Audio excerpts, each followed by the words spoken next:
Je vais chuter par Madame Com et Madame Olivia Orvi. C'est pour ça que j'ai demandé à les inviter dans ce live. Avec tout le respect pour ces deux dames, parce que je connais le travail qu'elles font au quotidien, même si ça ne peut pas plaire à tout le monde. Mais elles font du bon travail. Mais quelquefois, elles font du bon travail pour des mauvaises personnes, comme ce malade, comme celui-là en ce moment. Si j'ai interpellé ces deux dames, c'est pour leur dire que Madame Com, Olivia Orvi, Madame, Olivia Orvi, surtout, vous, je vois votre travail que vous faites pour ces gens qui ont besoin d'aide. Des gens qui ont vraiment besoin de la vraie aide, pas de la manipulation. Comme qui écrit à ses acolytes dans la manipulation pour leur dire « je vais mourir demain ». Alerter toute la toile. Si tu veux mourir, comme dit l'autre, mais tu n'as pas besoin. Est-ce qu'on a besoin d'annoncer qu'on va mourir? Dans la manipulation. Et comme il connaît ces personnes, pourquoi il ne m'écrit pas à moi pour me dire qu'il va mourir? Il écrit toujours à ces personnes qui relaient leurs nouvelles. Ces personnes avec lesquelles ils échangent tout le temps. Pourquoi c'est là-bas qu'ils envoient toujours les nouvelles? Des gens de la manipulation. Donc pour revenir à Madame Orvi, Madame Com, je disais Madame Orvi, je vois son travail sur la toile pour des gens qui ont vraiment besoin d'aide. Ces deux dames-là, j'ai bien peur que vous avez fait ou vous avez choisi la mauvaise personne. Parce que vous, Madame Orvi, je vous ai vu en larmes ici sur la toile pour ce gars ou cette dame qui n'était même pas encore en prison. Vous étiez en larmes en lui demandant d'arrêter ce qu'il est en train de faire et en lui promettant que vous allez tout faire pour qu'il sorte du pays, pour qu'il aille où on accepte sa façon de vivre. Et pourtant, ce n'est pas sa façon de vivre qui est un problème. C'est là où je vous en veux. Aussi, vous ne lui dites pas c'est où le problème. Ce n'est pas sa façon d'être. Parce que sa façon d'être, il y en a des milliers au Cameroun. Et qui vivent aisément. Et qui vivent dans la tranquillité. Ce n'est pas sa façon d'être. Dans sa chair. Mais c'est son comportement.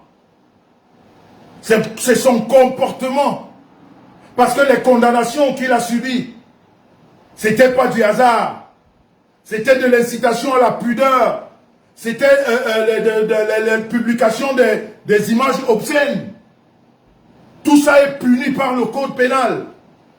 Ce n'est pas un hasard s'il a été à Nouvelle. Il avait des chefs d'accusation solides. Parce qu'au Cameroun, ce n'est pas accepter ce qu'il a fait. Et vous avez tout fait. Vous lui avez promis. C'est pour ça que je vous ai interpellé toutes les deux. Vous avez cru faire du bon travail en le sortant où il était. Mais j'ai bien peur que vous n'avez pas fini votre travail. Parce que si vous l'avez sorti de la prison, après la prison, connaissant l'élément, il fallait l'interner tout de suite. On ne doit plus laisser ce monsieur dans la vie, comme ça, en liberté. Il doit être suivi. Si vous, parce que je vous ai encore suivi récemment, Madame Orvi, vous l'appelez mon protégé. Si vous savez que votre protégé est malade, et vous le sortez de la prison, comme vous l'avez fait, et vous le laissez dans la nature, vous ne l'avez pas aidé. C'est ce que je voulais vous dire, à vous deux. puisque vous avez une certaine, je sais pas, influence, comme vous êtes devenus ses parents, parce que ses vrais parents l'ont rejeté, parce qu'il est insupportable, parce qu'il est dans la malédiction, parce qu'il est dans la destruction, parce qu'il est dans l'impolitesse notoire. C'est pour ça que sa famille l'a rejeté. Et vous, vous l'avez récupéré. Alors comme vous êtes devenus ses parents, eh bien, exercez votre autorité parentale sur lui.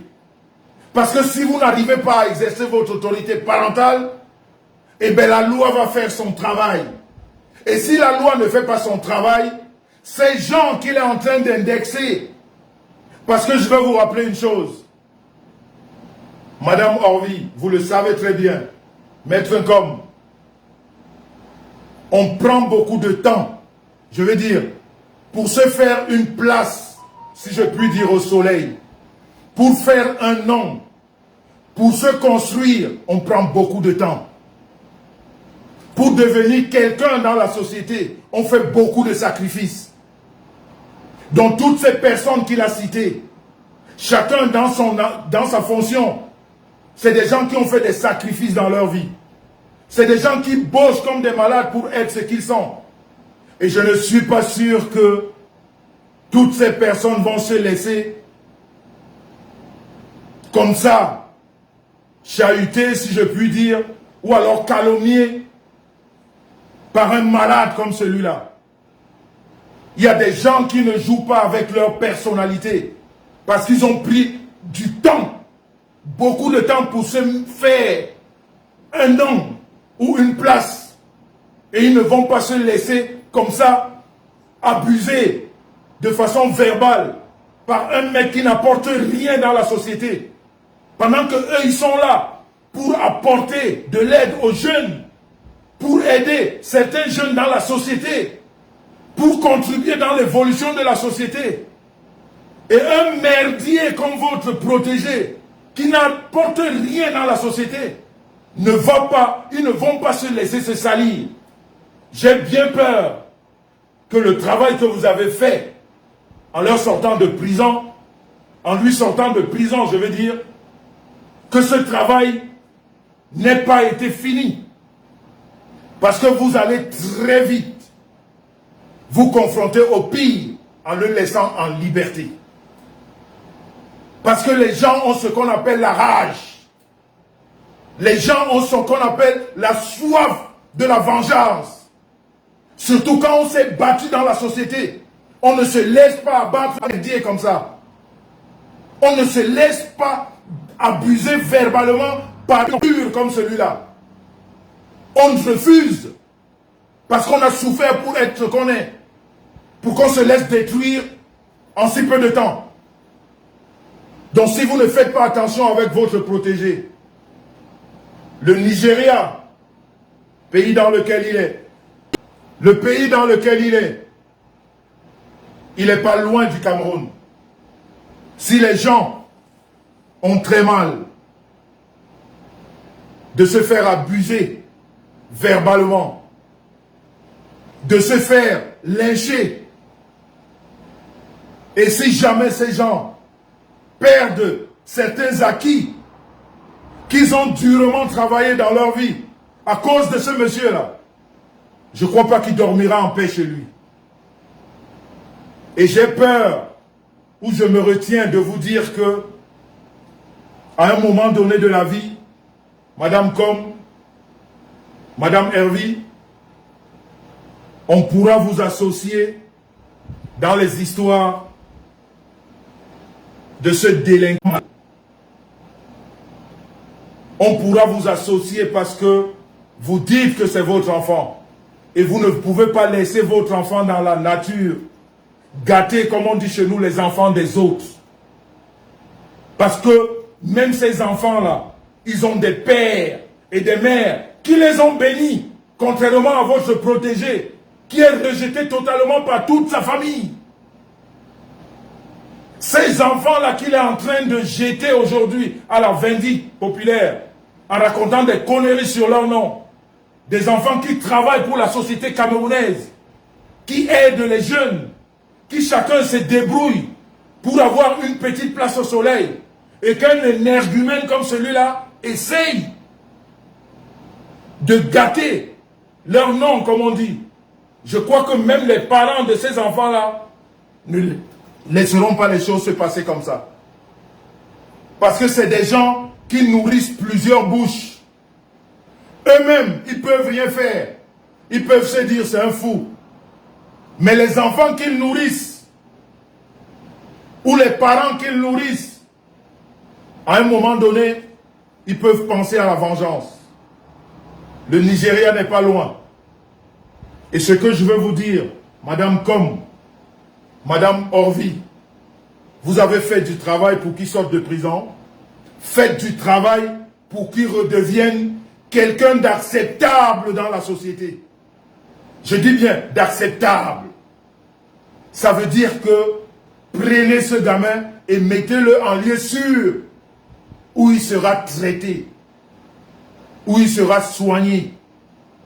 Sinon, on risque de vous confondre dans toutes ces conneries.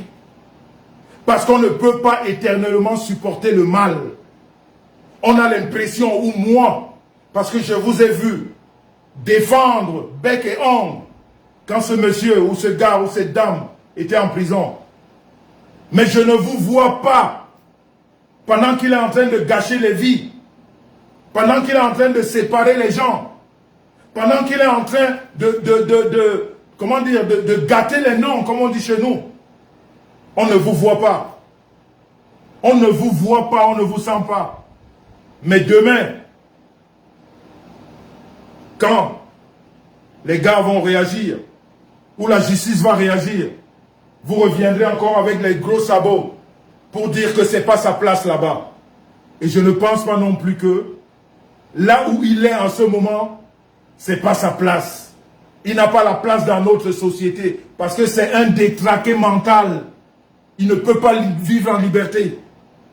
On ne peut pas le laisser dans notre société. Il est nuisible dans notre société. Il doit être ailleurs, en lieu sûr, où on lui dit ce qu'il doit faire, où on doit lui procurer un certain traitement. Et ça relève de votre responsabilité. Vous qui l'avez adopté comme c'est votre enfant. Parce que ses parents l'ont rejeté parce qu'il est ce qu'il est. Pas parce qu'il est depso, mais c'est parce qu'il est mentalement. C'est pour ça que sa famille l'a tourné le dos. Et puisque vous êtes sa famille, faites donc le travail qu'il y a lieu de faire. Sinon, la justice va faire le travail. Et on ne veut plus vous voir en train de dire que ce n'est pas sa place là-bas. Parce que définitivement, ce sera sa place là-bas. Et malheureusement pour tous ceux-là qui l'aiment, dans le mensonge, dans la manipulation. C'est ce que je voulais dire ce soir.